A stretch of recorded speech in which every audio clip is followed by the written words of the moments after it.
तो कैलाश पे गिरे, और जब कैलाश पे गिरे विगलित रूप से, तो भगवान ने नारद जी को थोड़ा प्रेरित कर दिया।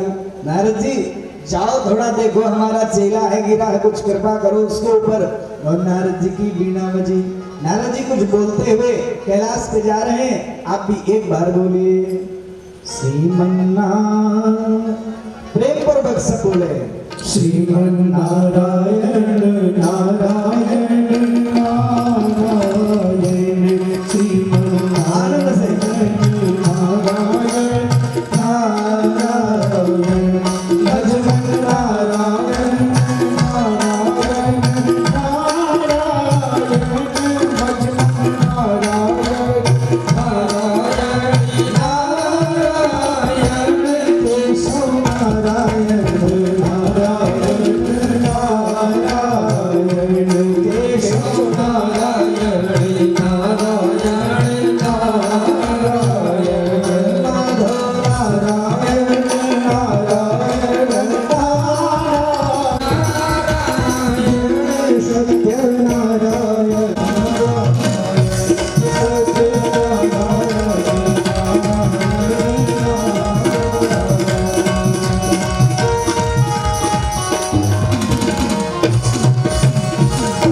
बोली लक्ष्मी नारायण भगवान की जय। कहने का मतलब सज्जनों पहुंचे जब नारद जी, देखा तो माँ भगवती अकेले विराजमान है। माँ भगवती ने भी कहे क्या बताओ, क्या बढ़िया चल रहा है ना। कहा कि हमारे जैसा प्रसन्न चित्त गृहस्थी किसी की हो ही नहीं सकती, हमारे जैसा गृहस्थ जीवन किसी का हो ही नहीं सकता। इतने विरोध होने के बाद भी प्रसन्नता बनी है। आप विरोध देखिए, भगवान शिव कराल वेश, अम्मा भगवती सौम्य वेश। भगवान शिव का वाहन बैल और मैया का वाहन शेर। इनको पटेगा, इसको नहीं है?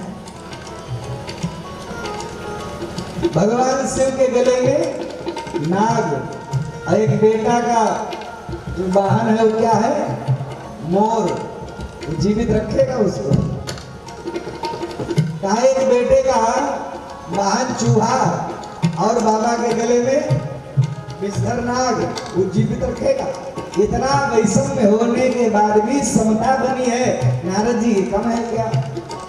अच्छा, कहा इतने नहीं, बाबा इतना प्रेम करते हैं कि जो मंत्र मिलता है गुरु जी का, गुरु मंत्र जितना जपते हैं या जो मंत्र मिलता है उसको किसी को बताना नहीं चाहिए, लेकिन ये जैसे मंत्र मिला हमको आके बता दिए,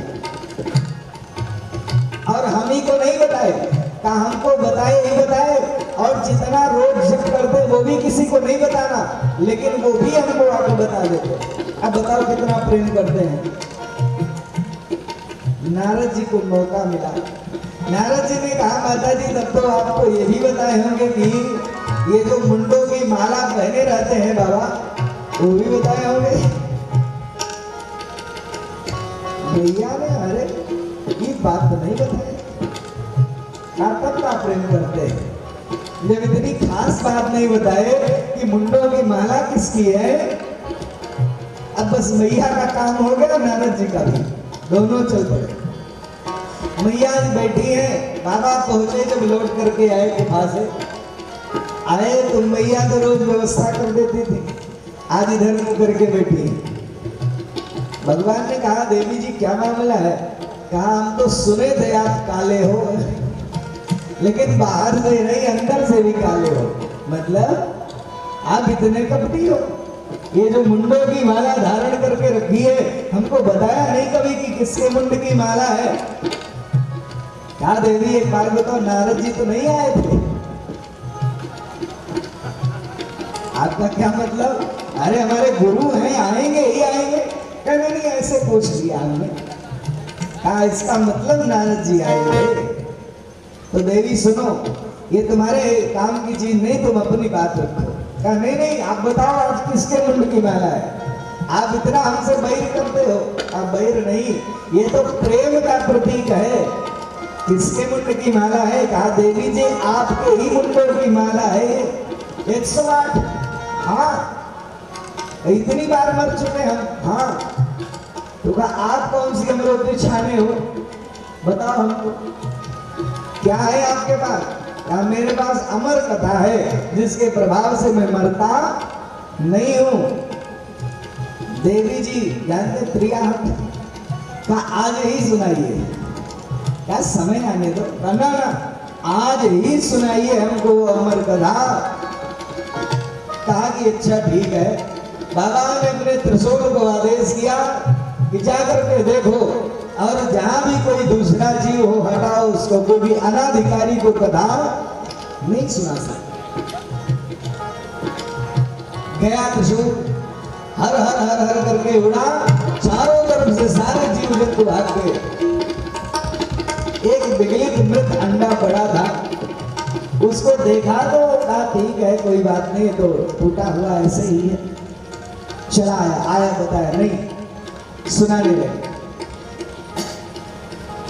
कथा जब शुरू हुई सज्जनों, 4 स्कंद पहुंचते पहुंचते मैया को प्रज्ञादि भाव समाधि लग गई, समाधि में चली गई, नींद आ गई।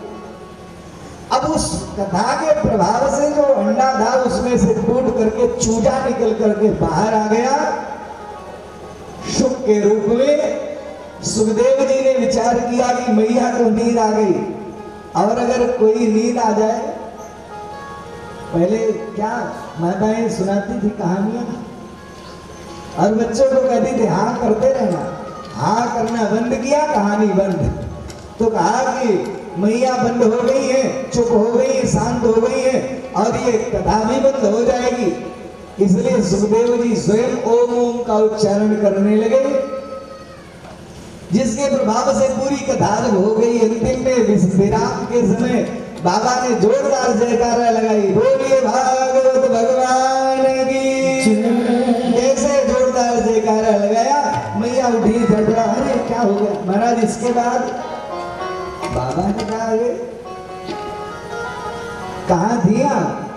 क्या क्षमा करिएगा हमको तो नींद आ गई। क्या फिर ये ओम ओम कौन कह रहा था? निगाह डाली तो वो सुखदेव जी छोटे से, ओहो रुक जा, चेला नहीं बना, कथा चोरी से सुन ली, अब बताता हो गया। भगवान लेके दौड़ाए त्रिशूल, भागे ये वहां से, भागते भागते भागते भागते ये पीछे पीछे, और सुखदेव जी आगे आगे आगे आगे भागते भागते पहुंचे सज्जनों। कहा देखा आगे भागते भागते बद्रिकाश्रम पहुंचे, वहां व्यास जी की पत्नी का मुख खुला था। उनका मुख खुला देख करके उनके मुख में ही प्रवेश करके गर्भ में बैठ गए सज्जनों। अब जब ये गर्भ में बैठ गए, जमाई आ रही थी चले, वे अब पीछे पीछे शिव जी पहुंचे, अरे व्यास जी हमारे गर्भ हो, अपनी पत्नी के गर्भ से निकालो बाहर, बाहर निकालो इसको, मेरा शत्रु बैठ गया है आकर। व्यास जी हंसने लगे। व्यास जी ने कहा बाबा आपका भी कोई शत्रु हो सकता है दुनिया में, क्योंकि आप प्रलय के देवता हो, आपके सामने कोई शत्रु रह सकता है क्या? बताओ तो सही। कहा महाराज क्या हुआ? कहा कि ये चोरी किया है, हम आपके पत्नी के। व्यास जी प्रसन्न हो गए। कहा कि अरे कोई बेटा बढ़ोतरी में मिलेगा, आप तो चोरी चोरी किए हो। प्रसन्न थे। कहा प्रसन्न मत होइए, इसको निकालिए, चोरी किया। क्या चोरी किया है बाबा? कहा भांग वांग तो नहीं चुरा ले आया कोई कैलाश से, और चोरी के लिए क्या है? तो कहा नहीं नहीं, इसने अमर कथा सुन ली है, अमर कथा सुन करके भाग करके आया है चोरी से। व्यास जी और जोर से हंसने लगे। कहा बाबा हमने सुना था आप भोलेनाथ हो, लेकिन आज प्रत्यक्ष देख भी लिया कि आप भोले बाबा हो। क्यों? अरे जिसने अमर कथा सुन ली उसको मारोगे कैसे? दोनों प्रसन्न हो गए। कहा कोई बात नहीं, अभय देकर के लौट आए वही सुखदेव जी। अच्छा व्यास जी ने तो मन बनाया था कि ये तो जन्म ले लेगा, सब कार्यक्रम करना है, लेकिन हुआ क्या सज्जनों, 12 वर्षों तक सुखदेव जी बाहर आए ही नहीं गर्भ से। जब 12 वर्षों तक नहीं आए तो महाराज व्यास जी ने कहा सुखदेव जी से, बेटा बाहर आ जाओ, कम से कम तुम्हारी माँ को गर्भावस्थाजन्य पीड़ा से बड़ा दुख है। सुखदेव जी ने कहा पिताजी ना, व्यास जी यहाँ यद्यपि में गर्भवास समम दुखम ना भूतो ना भविष्यति, मैं गर्भ में जितना दुख है उतना कहीं नहीं होता, क्योंकि माताएं कुछ भी खा लेती हैं वो गर्भ को ही कष्ट पहुंचाता है, इसलिए यहाँ बहुत दुख है मुझको, लेकिन उसके बाद भी मेरा जो मन है ना वो गोविंद के चरण अरविंदों में लगा है, इसलिए बाहर नहीं आऊंगा। अरे बेटा, जब तुम गर्भ में कहा कि बाहर आते ही जो भगवान की माया है, विष्णु माया भगवती यया सम्मोहितम जगत, जो भगवान की माया है ये ग्रस्त लगी, इसलिए बाहर नहीं आना है। कहा जब बेटा तुम गर्भ में इतने ब्रह्मविद वरिष्ठ हो तो तुम्हारी माया क्या करेगी? जब ऐसा कहा ना, अच्छा आओगे कैसे? कहा भगवान स्वयं आवे और हमको यह कहे कि मेरी माया तुमको ग्रसेगी नहीं, क्योंकि मैं जानता हूं ऊपर से जो बूंद चलती है ना बड़ी निर्मल होती है, लेकिन पृथ्वी का स्पर्श पाते ही वो मलिन हो जाती है। तो स्वामी जी ने कहा है इस बात को कि भूमि पर तो भाबर पानी, भूमि पर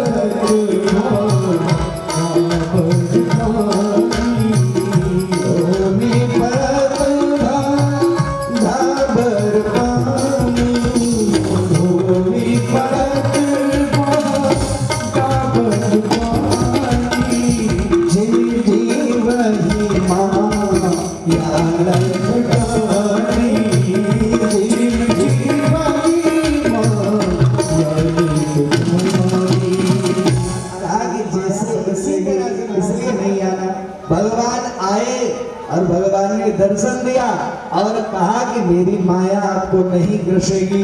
एक निवेदन करूं, ये भी ब्रह्मांड का पहला उदाहरण है कि गर्भ से बाहर बाद में आए और भगवान का दर्शन पहले प्राप्त हो गया। बोले सुखदेव महाराज की। ऐसे सुखदेव जी जब गर्भ से बाहर आए, एक निवेदन करो, अब जब माया नहीं है तो न तातो न माता न बंधु न दाता न पुत्रो न पुत्री न भक्तो न भर्त्या न जाया न विद्या न मृत्यु, कुछ नहीं चाहिए और न कुछ है ही।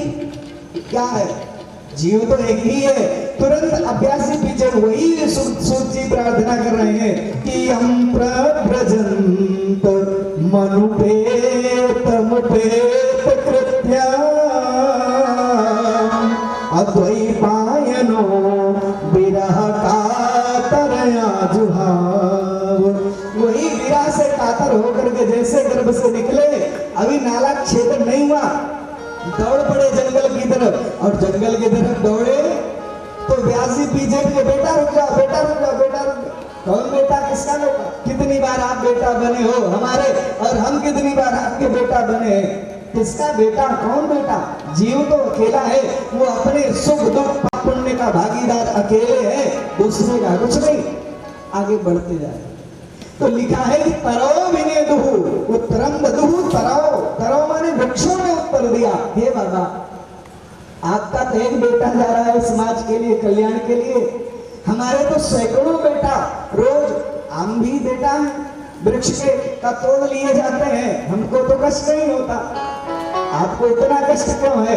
जाने दो बेटा। नहीं रुके। गर्ग संहिता में प्रसंग आया कि महाराज जब नहीं रुके, आगे बढ़ते चले गए, कुछ अबोध स्त्रियां स्नान कर रही थी, सुखदेव जी निकल गए, कुछ नहीं हुआ। व्यास जी निकले तो सब कपड़ा पहनने लगी।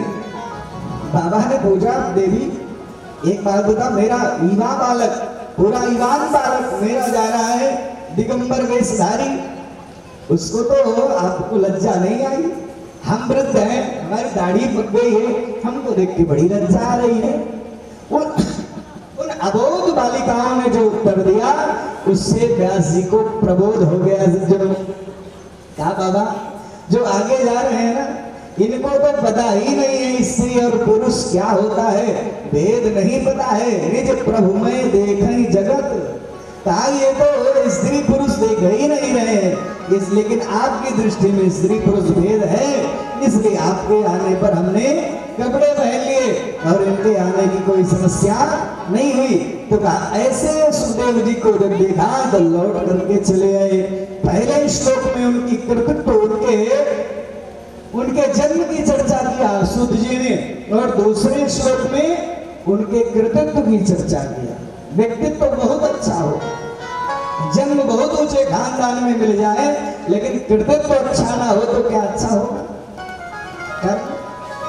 तो कहा दूसरे में कर्म की चर्चा करी, पहले में विशेष की चर्चा करी, दूसरे में विशेषण की चर्चा करी। विशेषण क्या है गुरु जी का?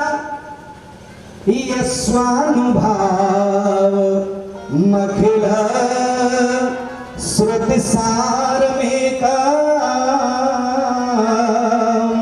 अवध्यात्म दीप मतितीर्षितां तमोन्ध्यं संसारिणां करुणया पुराण गुह्यम् अतं व्यास सोन मुपयामि गुरुं मुनीना। क्या कहा? ये स्वानुभावमखिल श्रुति सार में का। मेरे गुरु जी ने क्या किया? अपने हृदय के उस सागर में सारे श्रुति शास्त्र पुराण उपनिषदों को लिया और उनका मंथन किया। क्या किया? मंथन किया। और मंथन करके जो घी उसमें से निकाले, उस घी से एक दीपक जलाया। कौन सा? अध्यात्म दीप। किनके लिए? मतितीर्षितां तमोन्ध्यं। तितीर्षितां, तितीर्षितां के दो अर्थ हैं। एक तरतुमिच्छति, जो संसार से तरने की इच्छा रखते हैं, निकलने की इच्छा रखते हैं, मार्ग नहीं पा रहे हैं, उनके लिए क्या किया? अध्यात्म दीप मतितीर्षितां तमोन्ध्यं। किनके लिए? संसारिणां करुणया पुराण गुह्यम् तं व्यास सोनुमुपयामि गुरुं मुनीनाम्। ऐसे मुनियों के जो गुरु हैं, ऐसे सुखदेव जी को प्रणाम करते हैं। बोलो सुखदेव महाराज की। ऐसी सुखदेव जी की चर्चा करके सूत जी ऋषियों के उत्तर के विषय में आते हैं। पहले एक दो प्रश्न के उत्तर अभी ले लीजिए। किम श्रेयः, दुनिया में सबसे श्रेष्ठ क्या है? तो व्यास जी उत्तर देते हैं कृष्ण भक्ति परम श्रेयः। कहा भगवान की जो भक्ति है परम श्रेयस्कर है। और दूसरी बात क्या कहते हैं? किम श्रेयः शास्त्र सारा, कहा शास्त्रों का सार क्या है? तो व्यास जी दूसरा उत्तर देते हैं कि वेदो उपनिषदा सारा जाता भागवती कथा। वेद उपनिषदों का सार ही भागवत कथा है। ऐसे दो प्रश्न, अन्य जो 6 प्रश्न हैं, 5 प्रश्न हैं, उनके उत्तर इन आगे चर्चा में मिलते रहेंगे। आए हम कथा में प्रवेश करते हैं। कथा में प्रवेश करते हैं महाराज। ये कथा कहां से प्रारंभ हुई इसको भी ध्यान से सुने। साम्याप्रास एक तट है जहां व्यास जी का आश्रम, साम्याप्रास व्यास जी का आश्रम है। उस व्यास जी अपने आश्रम में बड़े चिंतित बैठे हुए हैं, उद्विग्न मन से बैठे हैं। जो उद्विग्न होकर के बैठे, चिंतित होकर के बैठे, तो मन का जो केंद्र है वो भगवान के चरणारविंदों से लगा है। इसलिए भगवान ने अपने मन को आदेशित कर दिया। मन कौन है? नारद जी। नारद जी पहुंच गए और नारद जी कुछ बोलते हुए पहुंचे व्यास जी के पास साम्याप्रास में। क्या बोलते? एक बार आप भी बोलिए, श्रीमन नारायण नारायण नारायण श्रीमन नारायण नारायण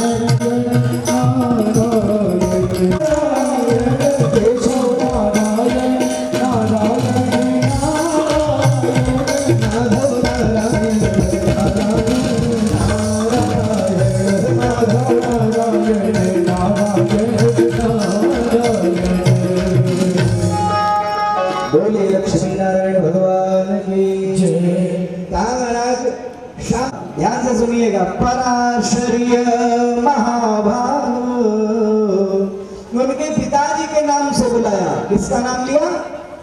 जब अपना कुछ नाम नहीं होता है ना तो लोग बड़े नाम से लेते हैं। पराशर्य महाभाग भवतः कश्चिदात्मनः परितुष्यति शारीर आत्मा मानस एव वा। क्या बुझा व्यास जी? संतुष्ट है मन से आत्मा से? क्या बात कही। जैसे कोई दुखती हुई नस पे हाथ रख दे वैसे ही व्यास जी से पूछ लिया गया आप संतुष्ट तो हैं? जैसे कहा कि संतुष्ट तो है, व्यास जी बोल पड़े महाराज क्या संतुष्ट है? इतने भी संतुष्ट नहीं है हम, इतने भी संतुष्ट नहीं। हमको लगता है कि मैंने जीवन में क्या नहीं किया। हमने जीवन में सारा कुछ किया और इतना ही नहीं, वेद के 4 विभाग कर दिए हमने, 17 पुराणों की रचना करी हमने और मीमांसाओं की रचना करी हमने, लेकिन उसके बाद भी मन को लगता है कि कुछ किया ही नहीं। क्या कह रहे हैं? अस्तेव में सर्वमिदं तयोक्तम् लेकिन तथापि नात्मा परितोष्यते में, अभी भी संतुष्टि नहीं आत्मा में। क्या कह रहे हैं? अस्तेव में सर्वमिदं तयोक्तम् तथापि नात्मा परितोष्यते में। इसलिए महाराज तन्मूलमाप्य तमगाधबोध, हे प्रभु आप अगाध बोध हो, इसे प्रक्षा में आपसे मैं पूछ रहा हूं, आप ही बता दीजिए कोई उपाय।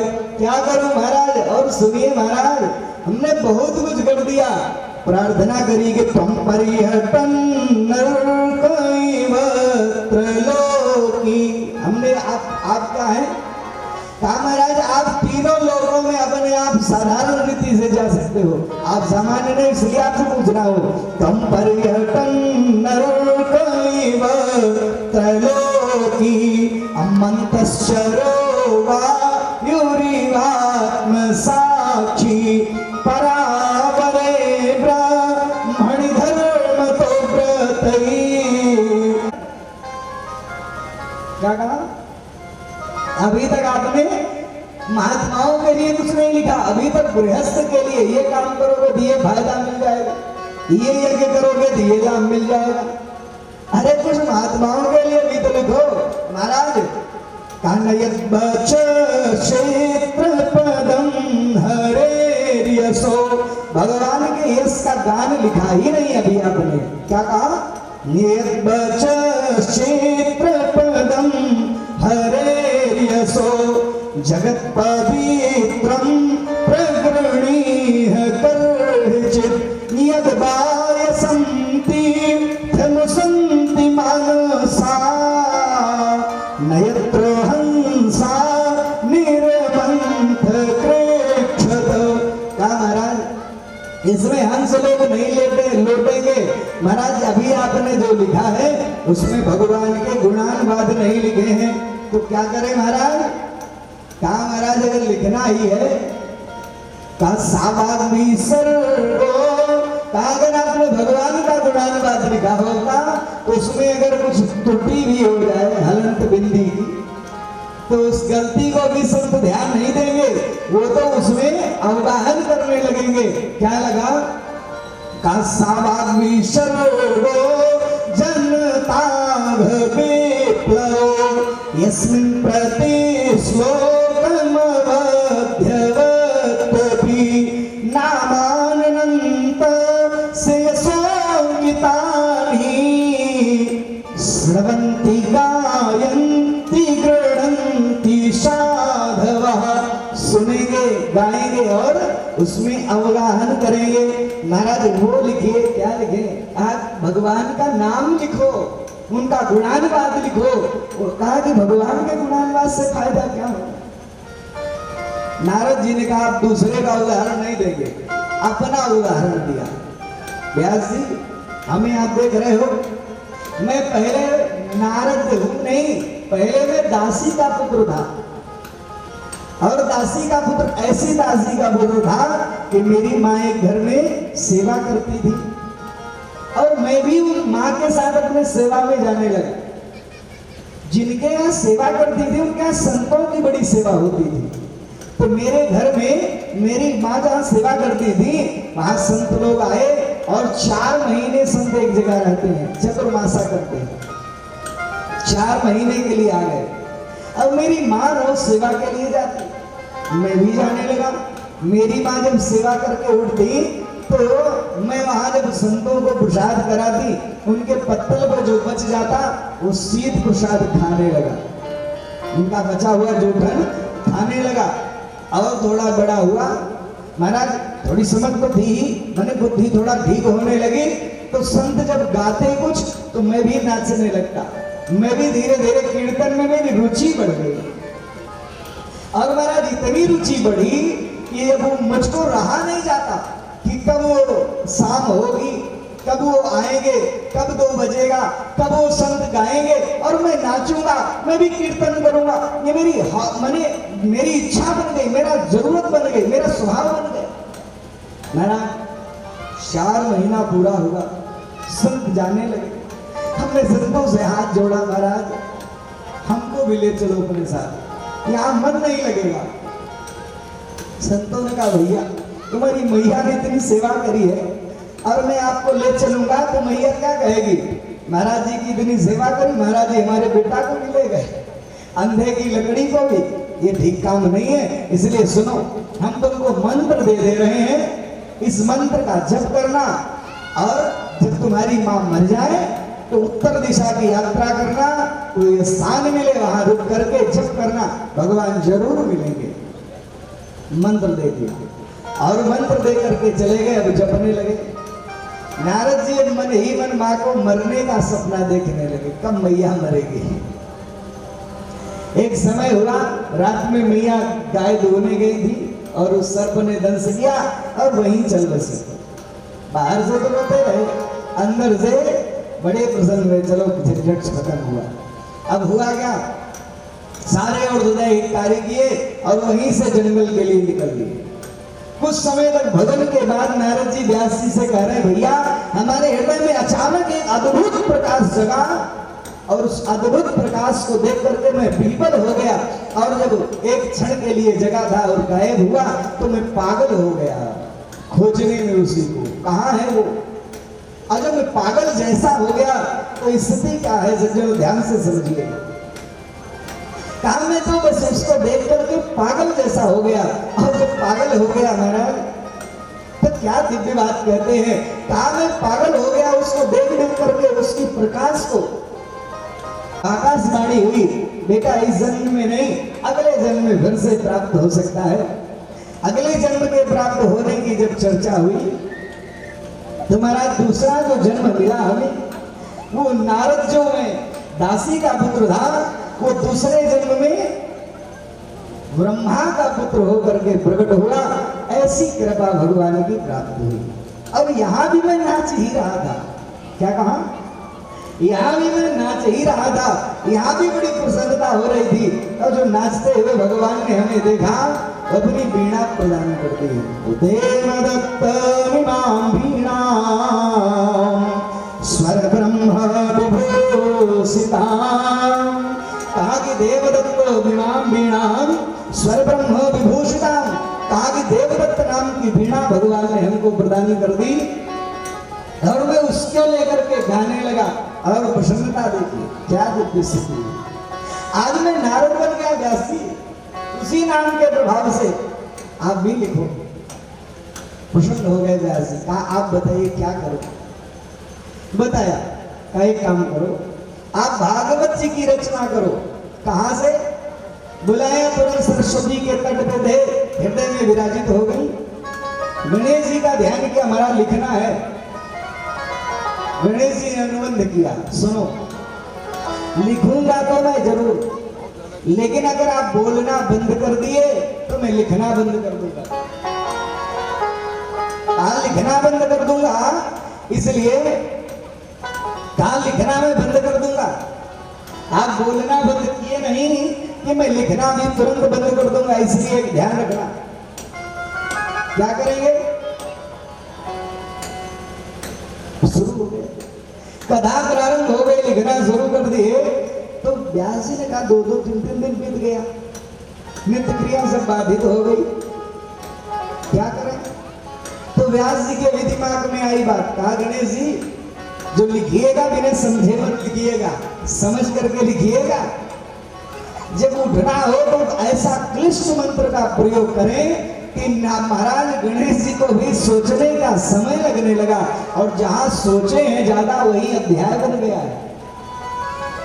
और महाराज ऐसा भागवत है, अब तो भागवत को लोग सागवत बना दिए, साग जैसा बना दिए। जिनको भी 5 ठो गीत याद हो गए वो सब भागवत के प्रवक्ता बन गए। भागवत का अर्थ किया शंकराचार्य भगवान ने भाष्य में, क्या लिखा है? भागवत शब्द का क्या अर्थ लिखा उन्होंने? भाष्य लिखा उन्होंने, भाति सर्वेषु वेदेषु, जिससे सभी वेदों का आभास होने लगे उसको भागवत कहते हैं। क्या लिखा? भाति सर्वेषु वेदेषु। और गा से क्या लिखा? गतिर्यस्य दुरत्यया। गा लिखा गतिर्यस्य दुरत्यया, जिसमें सबकी गति नहीं हो सकती। गतिर्यस्य दुरत्यया। वा से क्या होगा? वरिष्ठः सर्वशास्त्रेषु, सभी शास्त्रों में जो वरिष्ठ है। और तासे तत्वं परम धीमहि तत्वं परम गीयते, इसमें परम तत्व की चर्चा की गई, वो भागवत है। भा से भक्ति, या से ज्ञान, वा से वैराग्य, ता से तप का, इन चारों के प्रभाव से हमको भागवत प्राप्त होता है। ऐसा भागवत है। कहाँ शुरू हो रहा है? ध्यान से वही ले चलते हैं बात को। महाभारत का जहां से अंत होता है वहीं से भागवत शुरू होता है। कहां से? कुरुक्षेत्र ले चलते हैं। कुरुक्षेत्र की धरती पर हजारों लाखों सौ बिखरे पड़े हैं, बड़ा जगह जगह बात चील बैठ जाते हैं। वहीं पर दुर्योधन भी मृत प्राय पड़ा है, उर्दंड भेदन हो गया, जंघा टूटा पड़ा है, तड़प रहा है। उसको तड़पते हुए देख करके व्यास जी ने लिखा, क्या लिखा है? यदामृधे, यहीं से भागवत शुरू होता है। यदामृधे कौरव से जयानां वीरे स्वथो वीरगतिं गतेषु ब्रिकोदरा विमर्श भगनोरुदंडे धृतराष्ट्रपुत्रे, भगनोरुदंडे धृतराष्ट्रपुत्रे, धृतराष्ट्र के पुत्र का उर्दंड भेदन हो गया है, गंगा टूटा पड़ा है। उसी के बीच में ही उनका एक मित्र है, कौन? अश्वस्थामा, द्रोणाचार्य का पुत्र, उनके गुरु का पुत्र। वो पहुंचा, कहा भैया हमने आपका वो वैभव देखा है, आपकी एक वाणी पर ही एक बार आपने कह दिया सूच्याग्रम नैव दास्यामि बिना युद्धेन केशव। आपने एक बार केवल कहा कि मैं सुई के अंदर भर नहीं दूंगा, किसी की हिम्मत नहीं पड़ी आपके सामने बात लगा दे। मैंने वो साम्राज्य आपका देखा। आज आप बताओ क्या चाहते हो हमसे? जैसे कहा आप बताओ क्या चाहते हो हमसे? दुर्योधन ने कहा भैया हमको बहुत कष्ट है इस बात का कि हमारे 100 भाई थे, आज 100 के 100 यही पड़े हैं। 100 के 100 और 100 में अंतर है, तो 100 के 100 यही पड़े हैं। लेकिन उससे भी बड़ा कष्ट ये है कि हमारे शत्रु केवल 5 भाई थे और 5 जीवित हैं। एक को अगर मर जाए तो चित्त को शांति मिले, इसलिए थोड़ी कृपा कर देते अगर आप तो बड़ा अच्छा होता। बस इतनी इच्छा, यही अंतिम इच्छा है। हमको ये वरदान है कि महाराज हर्ष और विषाद दोनों एक साथ जब तक नहीं होगा मृत्यु नहीं होगी। अच्छी बात, आपने एक कहा है मैं 5 को मार करके आऊंगा, आपको दिखा सिखाऊंगा, चिंता मत करो, मैं भी आपके गुरु का पुत्र हूं। ठीक है, निकल पड़ा। और निकला तो व्यास जी कहते हैं कि महाराज कई न्याय है, सिद्धांत, बिना सिद्धांत के कोई काम नहीं होता। सूत्र, उसको भी एक सूत्र समझ में आया। क्या सूत्र है? काक उलूकन न्याय। काक उलूकन न्याय कहते हैं रात में कौवा को नहीं दिखता और दिन में उल्लू को। तो कहा कि अगर उल्लू को अगर आक्रमण करना है कौवों पर तो रात ज्यादा अच्छी रहेगी। रात्रि के समय इसने आक्रमण किया और आक्रमण किया कहां? शिविर पर, पांडवों पे। लेकिन एक निवेदन करूं आपको, भगवान जिसकी रक्षा करना चाहते हैं उसका क्या काम, क्या बिगाड़ सकते?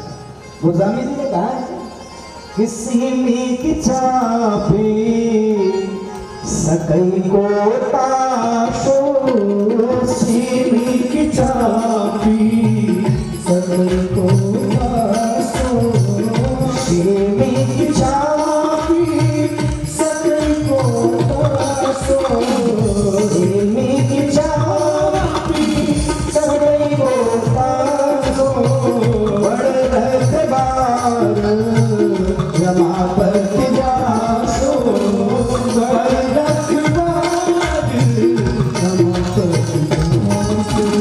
भगवान इसकी रक्षा करना चाहते हैं, उसको कौन क्या कर सकता है? भगवान ने पांडवों को बोला भैया आज विजय की प्रथम रात्रि है, हम लोग थोड़ा उत्सव पूर्वक मनाते हैं। सबको शिविर से लेकर के चले गए उत्सव मनाने। अब वो अश्वत्थामा गया। अश्वत्थामा गया तो पांडवों की सोनी सैया पर उनके 5 बेटा आकर के ले गए, जिनके लिए गीतोपनिषद के पहले ही अध्याय में लिखा है कि द्रुपदो कासौभद्रो द्रौपदय्याश्च सर्वैव महारथा। जो सुभद्रा से प्राप्त थे वो भी महारथी थे और द्रौपदी से 5 पुत्र थे वो भी महारथी थे, अबोध होने पर भी महारथी थे। ऐसा कहा है। कहा कि महाराज वो 5 लेट गए, पिता की तरह दिखते थे।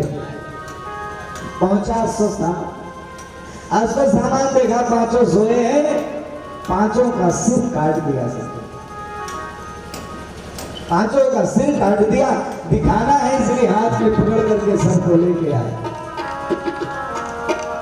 लेकर के जब चला सज्जनों, जैसे पहुंचा ये दुर्योधन के पास, कहा भैया 5 को मार दिया हमने, जिसको हम सब मिल करके 11 छौड़ी सेना लेकर नहीं मार पाए, उसको तो हमने अकेले मार के दिखाओ तो सही। किसका सिर दिखाएगा? भीम वाला। भीम ने मारा था, भीम वाला। जैसे भीम वाला सिर मांगा और भीम का सिर हाथ में दिया, क्रोध था हाथ में, क्रोध से जैसे भीम का सिर पकड़ा पिचक गया सिर, विलाप करने लगा। पहले तो प्रसन्न हुआ, मर गए।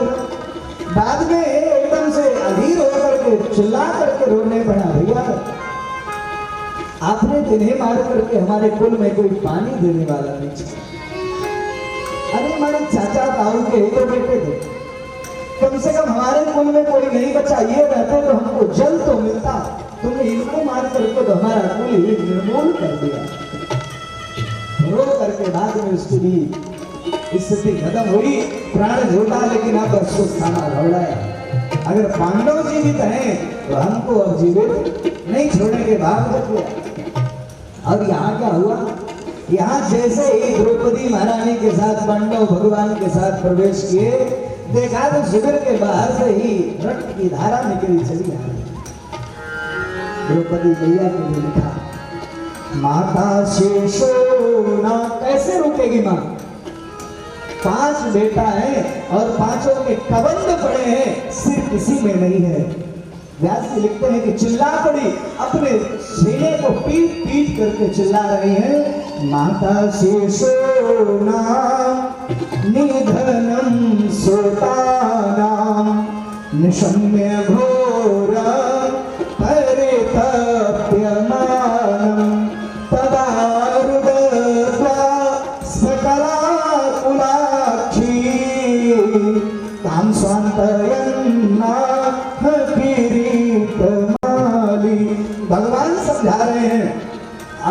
समझा रहे हैं देवी शांत हो जाओ, लेकिन कौन रुकेगा?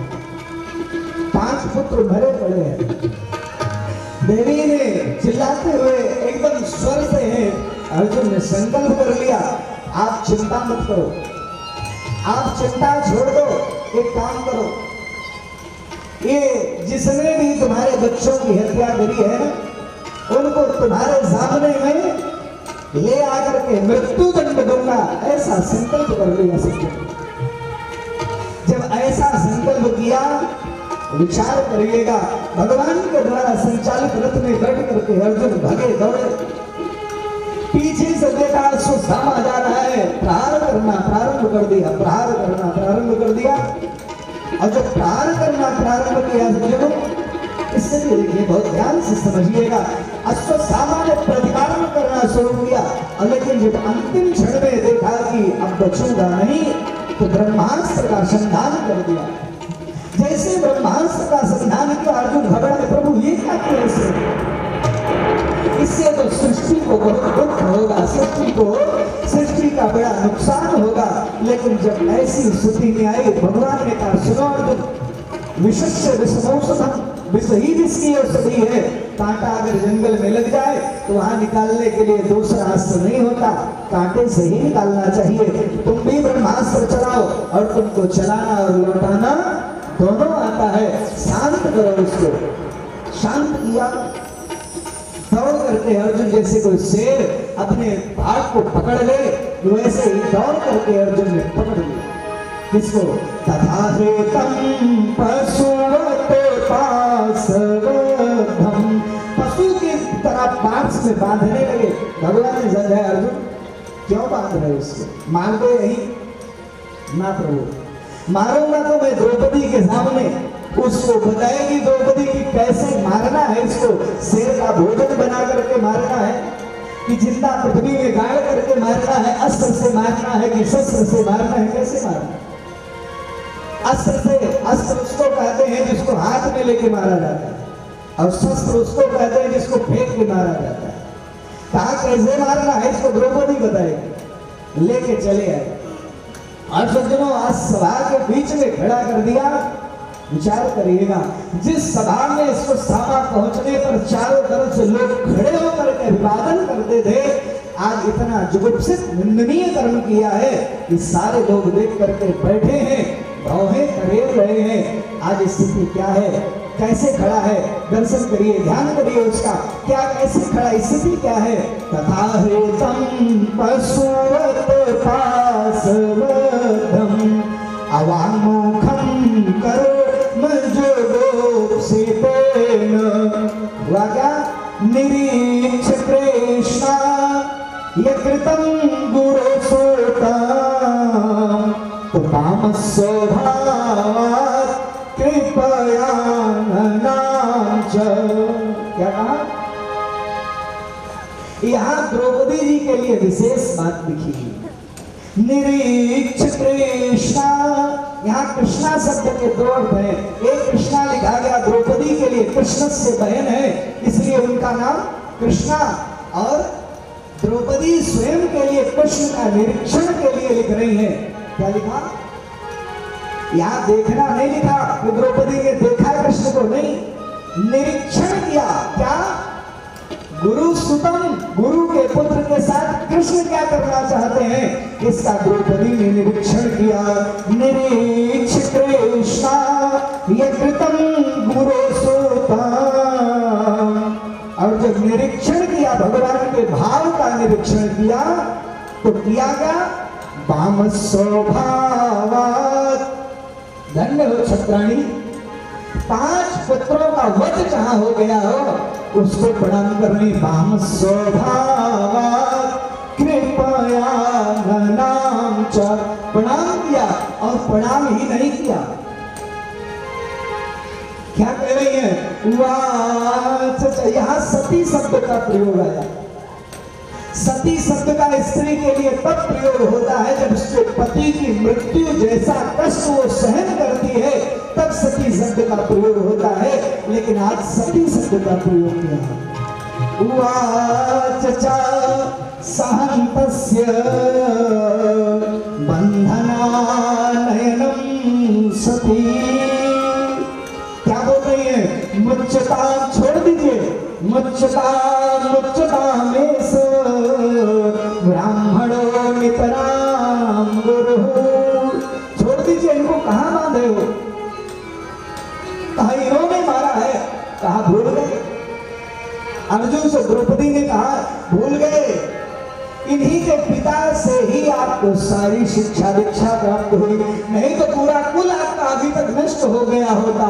सारहस्यो धनुर्वेदा, वो दिन भूल गए जब रहस्यों के सहित धनुर्वेद आपको सिखाया, अपने बेटे को नहीं पढ़ाया है। प्राणनाथ ध्यान से देखो तो सही। सारहस्यो धनुर्वेदा सदुशर्गोपसंयमः,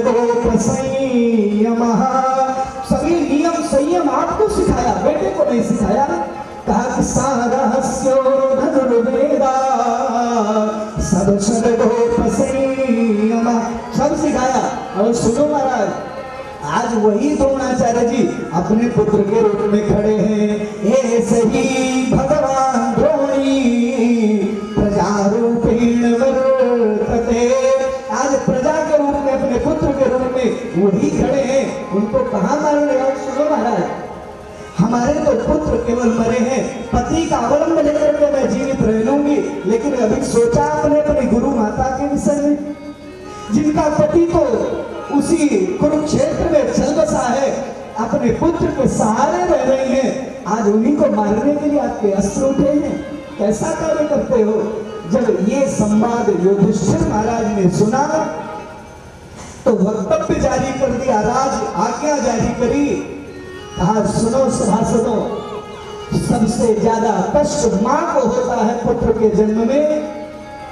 निवेदन करूं, 9 महीने की साधना बच्चे के रूप में ही परिणित होती है मां की। कहा कि अगर मां ने क्षमा कर दिया है तो हमको मारने का अधिकार नहीं है। एक निवेदन करूं आपको, कहा कि हमारे जीवन में कोई बहुत बड़ा पाप रहा होगा, जिसके कारण से, जिसके फलस्वरूप हमारे सामने हमारे 5 पुत्रों की मृत्यु हमको देखनी पड़ी, और एक ब्रह्म हत्या और लेकर के मैं नहीं जीवित रहना चाहता हूं। छोड़ दो, अगर द्रौपदी छोड़ रही है तो हमको छोड़ देना चाहिए। लेकिन भीम ने कहा सुनो, सब छोड़ दो, मैं नहीं छोड़ूंगा। अर्जुन स्वयं में अधीर है, क्या करूं? भगवान की तरफ दृष्टि गई, प्रभु क्या करें? जब कोई धर्म संकट होता है तो आप समझाते हो, आज आप बताओ क्या करना चाहिए? कहा अर्जुन, मैं तो वही तुमसे कह रहा था कि मार दो, लेकिन अब तो मैं वो कहूंगा जो शास्त्र कहता है, अब मैं वो नहीं कहूंगा जो एकांत में कह रहा था। अच्छा, शास्त्र क्या कह रहा है? कहा सुनो अर्जुन, शास्त्र की आज्ञा का उल्लंघन करके जो भी अपने दृष्टि से लोग काम करते हैं, न उनको गति ही प्राप्त होती है, न सिद्धि ही प्राप्त होती है, न उनको गति ही प्राप्त होती है। गीतोपनिषद के 16वें अध्याय के 23वें मंत्र का अगर अनुशीलन करें आप, क्या कह रहा है? कहा कि तस्मा, क्या कह रहा है मंत्र? यह शास्त्र विधि मुसृज्य, जो अपने शास्त्र की बात को छोड़ करके यह शास्त्र विधि मुसृज्य वर्तते कामकारतः न सिद्धिमवाप्नोति ना सुखम ना पराम गतिम, ना सुख मिलता है ना परम गति ही मिलती है। इसलिए क्या किया जाए? तस्मात् शास्त्रं प्रमाणन्ते कार्य व्यवस्थितो, आपका जो शास्त्र कहता है वो ऐसा कार्य करने से आपका कल्याण भी होगा और गति ही प्राप्त होगी। इसलिए शास्त्र की आज्ञा का पालन करो। हमारा शास्त्र क्या कहता है यहाँ? कहा ब्रह्म बंधुर्न हन्तव्य आततायी बधार्हणः ममयो भयमान्नाथ प्रतिपायनुशासन। अनुशासन कहता है कि ब्राह्मण कैसा भी हो वध की योग्य नहीं है, और भाई कोई भी हो वो छोड़ना नहीं चाहिए। मतलब ये किस श्रेणी में है? ताई तो एक नंबर का आतताई है। कहें कौन? कामत्तम प्रमत्तम उन्मत्तम सुप्तम बालम स्त्रियम जड़म प्रपन्नम व्यर्थम भेदम नरिपुम हंति धर्मविद। का धर्म बेटा पुरुष मतवाले को, पागल को, और जो रथ से गिर गया हो, जिसका अस्त्र छूट गया हो, सोते सोते को, बालक को, बच्चे को, वृद्ध को, रोगी को, स्त्री को, पागल को, मतवाले को, इनको नहीं मारते हैं। इसने तो बच्चों को मारा है, ये तो एक नंबर का आतताई है। लेकिन ब्राह्मण कैसा भी हो, बद योग्य नहीं है, वो आतताई कोई भी हो छोड़ना नहीं। अर्जुन ने कहा महाराज ये तो आप निर्णय दे रहे हैं कि फंसा रहे हैं, और हमको आगे तरफ से कहा कि फिर ब्राह्मण की मृत्यु क्या है? विचार किया तो ध्यान आया कि क्या है मृत्यु? बपनम, विरोध कर दो, बपनम द्रविणादानम, जो धन है ले लिया, बपनम द्रविणादानम अस्थान्यान्यपि आपड़म तथा, भरी बाजार अपमानित कर दिया, आपड़म तथा ऐसे ही ब्रह्म बंधूनाम बधो नान्यो सृदयिता। तो आप बद दहित नहीं करना चाहिए। का फायदा? अर्जुन सुनो, फायदा ये होगा किसी की मृत्यु हो जाए तो एक बार मरेगा, लेकिन अगर किसी का अपमान हो जाए तो जितनी बार अपमान के विषय में याद आएगी उतनी मृत्यु मरेगा। इसलिए कहते हैं गोस्वामी जी, संभवित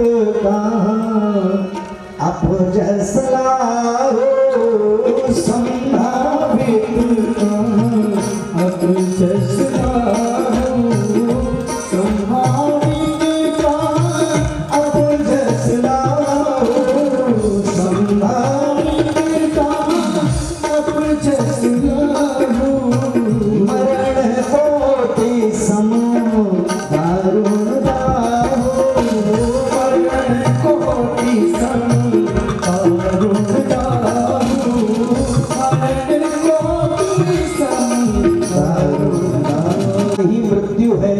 कहा किसी सम्मानित व्यक्ति की मृत्यु अपमान ही है, इसलिए समझ गए अर्जुन। तुरंत चमकती हुई मणि को निकाल लिया और धक्के मार करके बाहर निकाल दिया बाहर। किसी तरह सारे बच्चों का कार्य सब किया, लेकिन अश्वत्थामा को विचार करना चाहिए था कि महाराज हमको छोड़ दिया, मारा नहीं, लेकिन ये जैसे निकला तो कहा कि इतना बड़ा अपमान, मैं भी ऋषि कुमार नहीं, अगर किसी इनके कुल में किसी को छोड़ दूं। देखा ध्यान करके तो सारा कुल तो खत्म है, एक बचा है। कहाँ? महाराज अभिमन्यु तो रहे नहीं, लेकिन उनकी जो पत्नी है देवी उत्तरा, उनके गर्भ में एक शिशु है। संतान बीजम पूर्व पांडवानाम, एक संतान बीज बचा है। क्या किया उन्होंने? तुरंत ब्रह्मास्त्र का प्रयोग एक ही बार होता है, तुरंत ब्रह्मदंड को उसकी तरफ मोड़ दिया, गर्भ की तरफ। जैसे गर्भ की तरफ मोड़ा है ब्रह्मदंड को, स्थिति क्या हुई ध्यान से समझिए। आप निवेदन करो, आज भगवान जाने के लिए तैयार हो रहे हैं। कुंती जी के पास पहुंचे, बुआ जी हम थोड़ा जाना चाहते हैं। कहाँ? द्वारिका। इसलिए मेरे पास धन आ गया, इसलिए ना ना, वहां लोग इंतजार कर रहे होंगे। सुनो महाराज, आप आते हो तो हमको लगता है कि कोई विपत्ति आने वाली है। क्यों? क्योंकि आप विपत्ति के पहले आ जाते हो। कहा बुआ जी ऐसी तो कोई बात नहीं है। कहा नहीं ऐसी बात है, मैं जानती हूँ आपका स्वभाव है, मेरे कुल में जब भी विपत्ति आई तो बुआ जी हम विपत्ति ले आते हैं। नाना आप तो विपत्ति टालने के लिए पहले आते हो। कहाँ आए बुआ हम विपत्ति टालने के लिए? अरे भैया कहा महाराज जहां भी विपत्ति आई वहां तो आप रहे। कहा कहाँ रहे? कहा कि हमारी बहू को पूरे समाज के सामने शील का हरण हो रहा था, आप थे। कहाँ था बुआ जी? कहा हमारे बच्चे से भीम को विष दे दिया गया, आपने ही कृपा करी और 10,000 हाथियों का बल मिल गया। विशाल महाग्ने पुरुषाद दर्शनात् असत सभायां वनवास कृक्षत मृधे महारथास्त्रतो। आपने हर जगह रक्षा करी महाराज, इसलिए आप पहले आज भी आए हो। आप हुआ जी ऐसी बात नहीं, ऐसी बात है। तब तक देखा है बाल विधवा चित्कार करती हुई। एक निवेदन और करूं, देवी द्रौपदी ने जितनी गलती करी थी, इनको बुलाया उनको ना, ऐसा काम महाराज स्वयं उत्तरा ने नहीं किया। क्यों? उत्तरा जानती है जो स्वयं मरण धर्मा लोग हैं वो रक्षा कैसे करेंगे, इसलिए भगवान की शरण में सबसे पहले गई और हाथ जोड़ करके क्या कह रही है, पाहि पाहि महायोगिन देवदेव जगतपते नान्यम। क्या कहा? अन्यम ना, दूसरा दिख नहीं ना हमको उस समय। नान्यम तद भयम पश्ये यत्र मृत्यु परस्परम। हमको केवल अपने चारों तरफ मृत्यु दिख रही है और दूसरी चीज नहीं दिख रही है। यत्र मृत्यु परस्परम, हमको केवल मृत्यु दिख रही है। इसलिए नाथ अब आप यही कृपा करिए। और भगवान यही कहते हैं क्या, अनन्या चिन्तयन्तो मां ये जनः परिपाश्यते तेषां नित्याभियुक्तानां योगक्षेमं वहाम्यहम्। मैं सारा योगक्षेम भाग करता हूँ, इसलिए मेरी शरण में तो आजा सब छोड़ करके। इसलिए भगवान ने 1 मिनट देर नहीं करी, तुरंत भगवान गर्भ में गए और गदया तो चक्रो, भगवान ने गदा को घुमाया और चारों तरफ से रक्षा करी।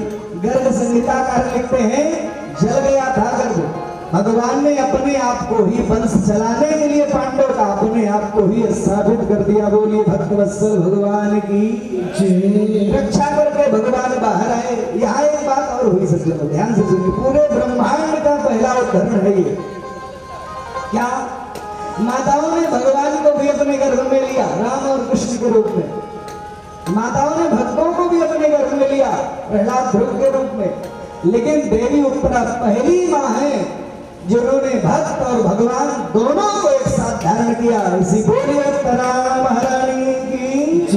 ऐसे दिव्य छत्राणी उत्तरा देवी जिन्होंने अपने गर्भ में दोनों को एक साथ धारण किया।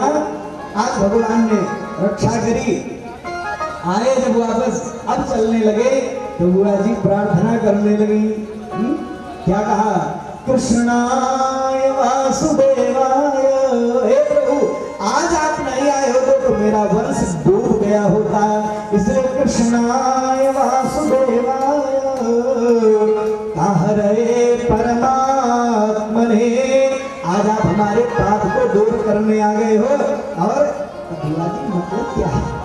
आप पहचान नहीं रही है? आप पहचान रही हो?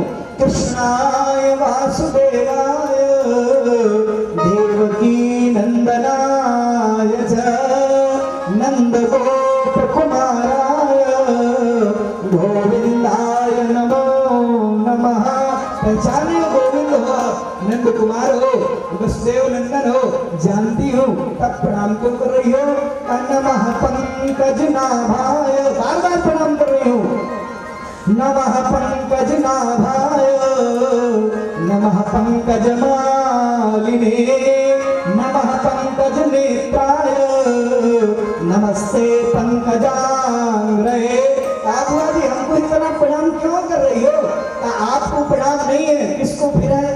नमस्ते पुरुषं त्वाद्याम, उस आदि पुरुष को प्रणाम है। नमस्ते पुरुषं त्वाद्याम ईश्वरो प्रकृते परा, जो ईश्वर है और प्रकृति से परे है।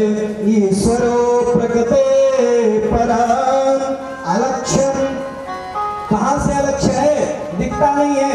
अलक्ष्यम सर्वभूतात्मा अंतः बहिर्वस्थिता, जो अंदर और बाहर सभी भूतों में विद्यमान है लेकिन दिखता नहीं है, वो आप हो।